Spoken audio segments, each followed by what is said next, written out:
ini Osman Yukes kedatangan siswa hebat Semanju yang baru pulang dari Malaysia nih. Mari kita sambut Efor Folian Orinoco.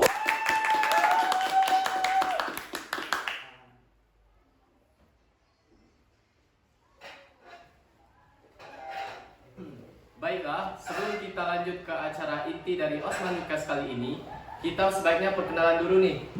Perkenalkan, saya Wirabona Rahman sebagai host satu di Osman Yukes kali ini. Saya Riko Dusano sebagai host kedua pada podcast hari ini.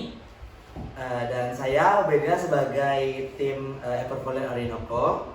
Dan saya Riki juga sebagai tim dari Efor Folian Orinoco. Oke, baiklah. Sebelumnya pasti teman-teman semua pada penasaran nih, apa sih dari arti Efor Folian Orinoco? Betul tuh. Nah, jadi apa sih arti Efor Folian Orinoco? Oke, baik. Sebenarnya namanya Efor Folian Orinoco. Efor Folian Orinoco itu effectiveness of wood manager into organic sowing fertilizer. Terus ada deh kepanjangan lagi, kita nggak ingat juga karena udah beberapa minggu yang lalu. Sebenarnya kita mengusung tema Efor Folian Orinoco ini diambil dari wood vinegar sebagai pupuk organik. Dan wood vinegar itu sendiri merupakan cuka kayu. Kita kombinasikan dengan trikokompos bersama dengan bakteri namanya Trichoderma. Tujuannya untuk meningkatkan efektivitas dari tanaman. Jadi itu merupakan pupuk organik sebenarnya. Jadi inti dari produk ini pupuk tanaman. Ya, merupakan pupuk tanaman. Kan banyak pupuk tanaman yang ada di pasaran dijual, cuman pasti ada perbedaan dong antara produk pupuk yang mereka buat dengan pupuk yang kami buat. Nah, di pupuk kami ini kami mengusung hal yang lebih kreatif, terus yang lebih keren, yaitu wood vinegar. Karena wood vinegar ini merupakan hasil uapan dari kulit daun kering ya, dari daun mahoni kering yang didestilasi. Kita mengambil uapnya itu, uap airnya, dan kita kombinasikan dengan pupuk organik Trichoderma. Kalau untuk namanya sendiri itu dapat dari mana, Pak? Ya, dari singkatan dari effectiveness of wood vinegar from effort yang itu tadi yang di awal aku sebutin. Okay. Nah, nanti kita tulis aja di bawah sini ya. Tolong editor Zapip. Oke, sebelumnya untuk mengenai latar belakangnya, kenapa sih kalian bisa memilih hal tersebut untuk menjadi penelitian kalian dalam perlombaan di Malaysia kemarin? Oke, kalau untuk latar belakang, kemarin kita latar belakangnya pertama memperkenalkan organisasi OSIS. Karena ini kan kegiatannya di Malaysia nih, belum tentu mereka tahu apa itu OSIS. Jadi kita memperkenalkan OSIS sebagai latar belakang dari pembuatan ini, karena di dalam definisi OSIS itu ada yang namanya wood vinegar, ada destilasi uap dari daun kering mahoni tadi. Jadi kita bawain nama OSIS sebagai latar belakang, terus kita bawa juga wood vinegar itu sebagai latar belakang dengan tujuan meningkatkan efektivitas dari tanaman yang dulu mungkin ada yang menggunakan pupuk merek lain. Produktivitas tumbuhnya tanaman itu paling sekian persen. Nah, dengan mereka menggunakan produk yang kami buat, on plant growth-nya itu efektivitasnya lebih meningkat, lebih banyak gitu. Yang mungkin satu batang cabenya itu dibuat pakai pupuk mereka hanya menghasilkan berapa kilo, sedangkan ketika mereka menggunakan pupuk yang kami buat bisa menghasilkan 2 kilo dalam satu pohon gitu. Oke, keren ya.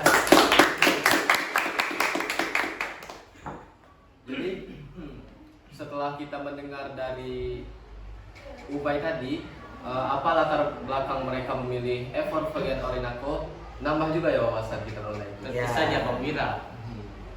Oke, jadi kan perjalanan kalian kan ke Malaysia nih kemarin. Ya. Nah, boleh dong kasih sedikit pengalamannya Culture shock ya selama di Atau Malaysia mungkin kemarin. ada cerita-cerita horor mungkin. cerita horor. Kalau sejauh perjalanan sih cerita horor nggak ada. Cuman kalau untuk cerita yang menarik untuk diulas, mungkin ada. mulai dari kebersamaan ataupun kekompakan yang kami lakukan di sana, terus riuhnya, cicak-cicak drama yang banyak kami lakuin di sana. Mungkin bisa deh diceritain sama Ricky. Ayo Ripi, coba Ya, ke Ripi. Dengar Ripi. Oke, karena Ricky mau cerita. Jadi sebenarnya ketika kami ini sebenarnya pengalaman bersama teman-teman dengan guru pembimbing kami, Bu Donep, Ya. yang juga merupakan salah pemimpin OSIS. Hmm. Nah, jadi ini kan merupakan pengalaman pertama tim karya ilmiah SMA Negeri 7 Sarawangun untuk pergi ke event internasional, Ya. pergi ke luar negeri kan.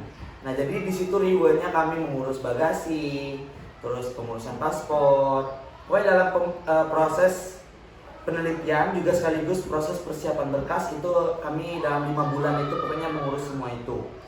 Terus dan diketahui di situ ketika kami membawa koper ada kesalahan dalam pembacaan apa namanya itu bagasi sama kabin. Nah kita sebagai tim yang memesan apa namanya tiket pesawat ngiranya itu kabin, ternyata ngiranya bagasi yang free 7 kilo, ternyata itu kabin. Nah jadi di situ bikin kita apa namanya agak culture shock dan nggak paham dengan itu. Jadi kita alhamdulillah mendapat orang-orang yang baik, jadi dibantu semuanya. Dan asal kalian tahu ya, itu kena awal apa waktu di sana rata-rata timbangan dari koper kami itu berlebih semua. Dan jadinya kita semua jadinya bayar yang seharusnya 250 itu untuk 20 kilo, jadinya 550 berdua. Jadi satu orang 250 bayarnya. Seharusnya itu bisa dapat untuk satu orang. Tapi jadi 2 orang karena 550 kan. Jadinya. Itu yang pertama khususnya. Terus setelah sampai di sana, kita juga nggak tahu kan daerah mereka kayak gimana, terus adat mereka gimana, cara mereka menyampaikan tokoh-tokoh yang penting kayak raja mereka seperti apa itu kita nggak paham. Jadi kita cerita, nanya-nanya nih sama uncle apa siapa namanya? Kalau pokoknya orang India, ya mereka orang India sing gitu ya rata-rata. Karena kami tinggalnya di tempat Putra Haik, daerahnya itu Putra Haik. Ketika kami ngobrol itu mereka kurang sinkron, kurang paham, kayak gimana gitu kan. Mereka agak kurang paham mau bahasa Inggris maupun bahasa Melayu. Jadi kita berusaha pakai apa ya, kayak gerakan tubuh, postur tubuh gitu. Kayak kemarin kita pesan nasi kandar. Nah, mau pakai apa gitu kan, dia nanya pakai apa, dia bisa nanya kayak gitu bisa. Cuma ketika kita menjawab mau pakai ayam, mau pakai ini, mau pakai itu, dia bingung. Begitu. Kok bingung? Nggak tahu. Kita juga heran awalnya kok orang ini bingung gitu. Padahal mereka nanya mau pesan apa. Ya. Jadi kita pesan, terus kita kira paham kan. Ternyata waktu dia pergi ke belakang itu manggil temannya yang paham. Bawa teman lagi ke depan dia. Jadi kita pesan ulang jadinya kan. Kita pesan, kan kita 11 orang nih, macam-macam tuh, ada roti canai, ada yang nasi kandar, ada yang apa lagi, banyak lah.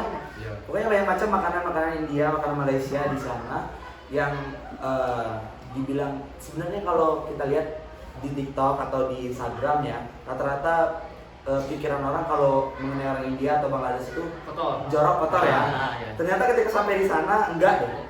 Malah makanannya juga banyak enak. Terutama si Ripi nih suka banget sama nasi kandar tiap hari. Nah, jadi itu aja sih kalau pengalaman dari kami kalau untuk bagian kultur. Mana yang enak nasi kandar? Selain murah, sangat enak. Tahu nggak? Mungkin bagi mereka nasi kandar itu berapa? 10 ringgit deh. 10 ringgit mungkin menurut mereka itu kayak kita itu 10.000. Nah kan dikaliin kelipatan 3 tuh di kita rupiah. Jadi sekali makan itu kita 30 ribuan. Satu kali makan 30-an lebih. Jadi enak sih. Di sini si Ben itu digulai. Itu aja sih. Oke.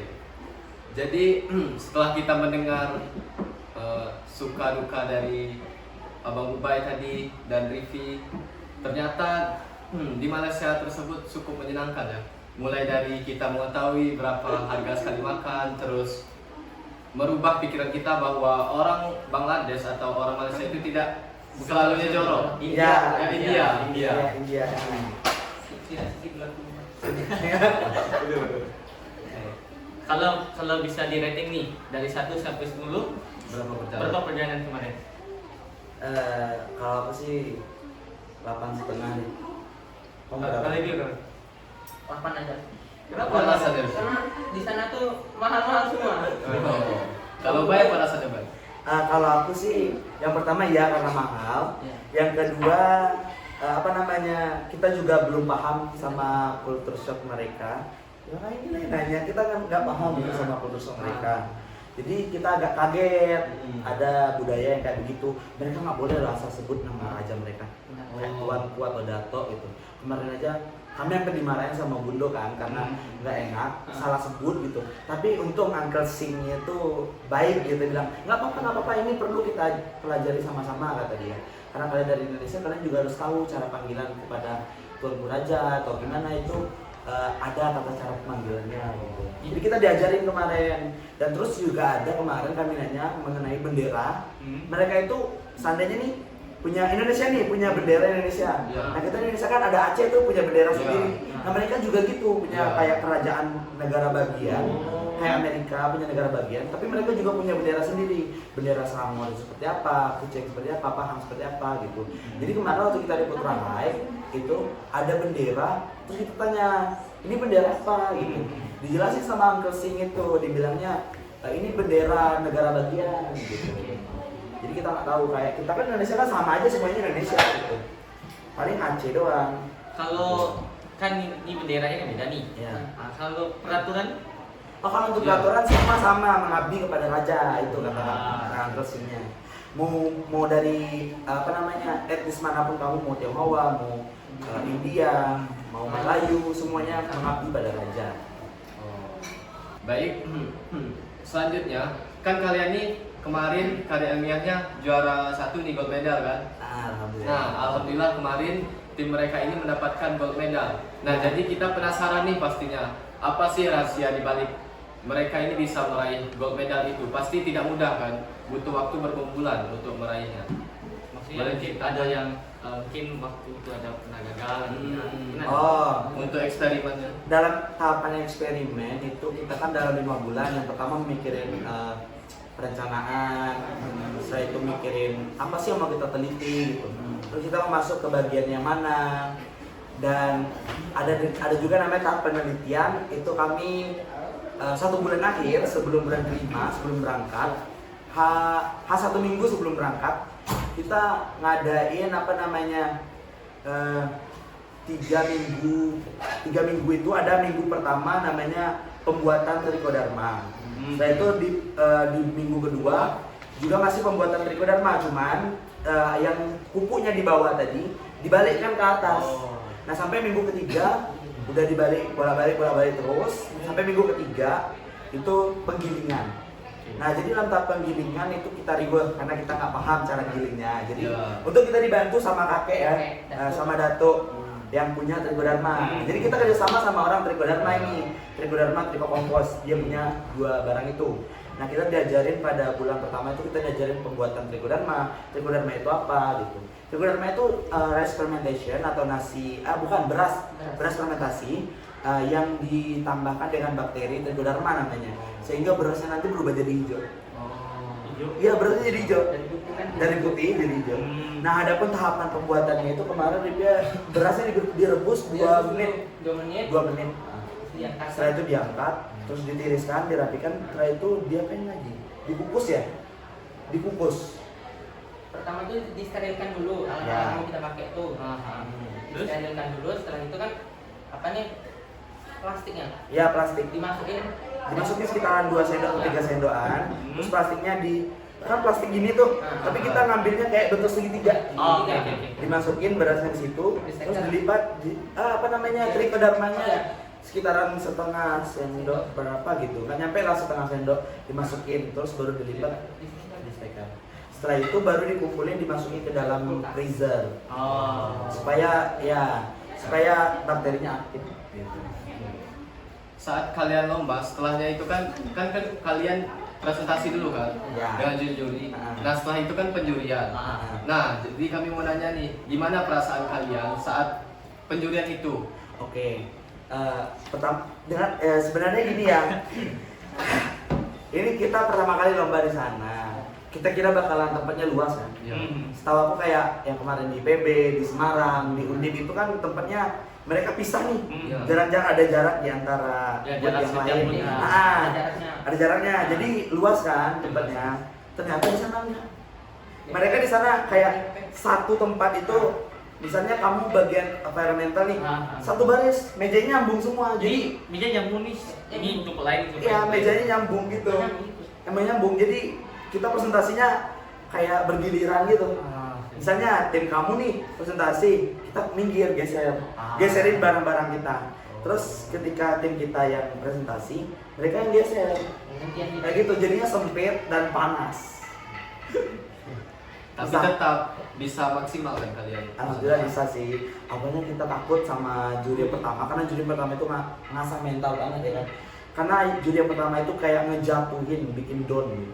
Mereka bilang, kamu nggak bisa ngeklaim ada barang ini, ada kandungan ini di dalam penelitian kamu kalau kamu nggak ngelakuin riset penelitian. Padahal kan kita udah jelas tahu gitu dalam penelitian kami itu dalam wood vinegar itu ada namanya potasium, natrium dan lain sebagainya gitu. Udah tahu karena kita udah pernah ngecek di lab gitu. Tapi mereka bilangnya jangan ngeklaim gitu kalau kamu benar-benar apa nggak tahu ada kandungan itu dalam itu. Karena kita nggak ngeklaim, emang udah ada gitu. Jadi itu bikin down dan terus dia ngasih saran ke kita, tapi kita jawab. Jadi jatuhnya kayak ih jengkel nih anak gitu. Ngelawan gitu nih anak. Jadi kami kira kami nggak dapat awalnya. Karena udah takut sama yang juri judges yang pertama. Tapi untungnya juri kedua tuh masih Ya masih slow, terus dia nanyain proses pembuatannya gimana gitu. kalau dia Dan nanya alhamdulillah kita semua terus bisa kita jawab. jawab, dia terima jawaban kita. Nah, Udah tanya balik lagi ke juri pertama. Jadi juri pertama tuh ngegas. bukan ngegas sih, jatuhnya jutek. Jutek. Emang terkenal orang-orang di sana bilang, ih juri itu jutek, aduh juri itu jutek. Kok kalian bisa? Jadi kalian kaget atau emang udah yakin sebelumnya saat awarding Wih, ceremony? enggak kaget tau nggak? Kan kita kan di bagian paling akhir kan. Awalnya tim teman kita, tim Radin, mereka udah maju 3 kali. Apa? Best presentation, terus special award, terus mereka dapat gold lagi karena mereka emang di awal karena mereka kan life science kan. Nah, sedangkan kami environmental ini paling belakang gitu pengumumannya, jadi kita udah dikduk, aduh nggak dapat, aku udah nangis. Kalau mau lihat kalian bisa lihat di YouTube-nya Bundo atau Instagram-nya Bundo. Itu aku udah nangis, Ripi juga udah. Aku kira Ripi nggak bakalan nangis, tapi ternyata nangis. Nangis. Takut. Udah nangis dan ternyata ketika di sana waktu pas penyebutan slide yang kedua bagian akhir kalau nggak salah, baru ada muncul SMA 7 Alhamdulillah. Di gold medal. di gold medal. Di situ kami teriak semua. Nah waktu silver ini kan pertama ini pasti kan bronze dapat. Bronze nggak ada, mereka langsung silver. Kita udah ada di grup. Aduh silver nih. Aduh nggak ada nih gitu. Ini kan Takut SMA 7 itu muncul di silver gitu. Ya. Untungnya silver udah Untungnya habis, di- langsung ya. ke gold. pasti ya waktu gold itu kan pasti dia yakin dong. Iya, betul. Pas naik lagi, nangis lagi. Panggung. Oke, ini kan kami dengar nih ada isu-isu tentang sendal nih. Nah, kalau boleh tahu apa itu isu-isunya? Ini sendal. Iya, Ya. tentang sendal Ya, nih. jadi kan gini kemarin, karena akunya udah khawatir takut lebih dari 7 kilo kabinnya. Kabin ternyata bukan bagasi. Lebih dari 7 kilo. Jadi aku mutusin nggak bawa sendal kemarin. Karena mikirnya di sana pakai sepatu doang. Iya.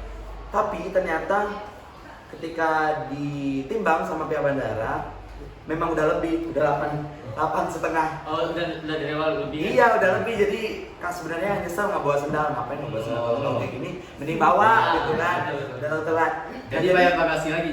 Iya bayar lagi 250 waktu itu. Nah jadi ketika nyampe di sana, kebetulan saya nggak sendiri, nggak pakai sendal. Pembina kita juga Bundo juga nggak pakai sendal waktu itu. Jadi kita rempong lah kan, teman-teman sore itu jalan-jalan, istirahat kan udah habis. Kita waktu landing dari arrival keberangkatan itu kita landing, nyampe sana sekitaran jam setengah satuan ya. Iya. Sekitar jam 12 aja setengah satuan lah. Kita langsung ke motel. Setelah ke motel itu kita langsung ganti baju untuk berangkat ke tempat pembukaan opening ceremony. Jadi langsung. Iya langsung. Dari Kita serat. nggak pakai serat. Nah setelah pulang dari itu baru kita bingung nih. Teman-teman pada jalan-jalan sore kan. Pusing, aduh gue nggak pakai sendal. Jadi bingung nyarinya gimana.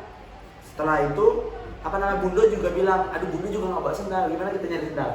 Dikawani lah, karena Bundo udah duluan kan mau pergi duluan sama teman-teman yang lain. Iya. Mereka ternyata makan, Oh. pakai sepatu masih Bundonya.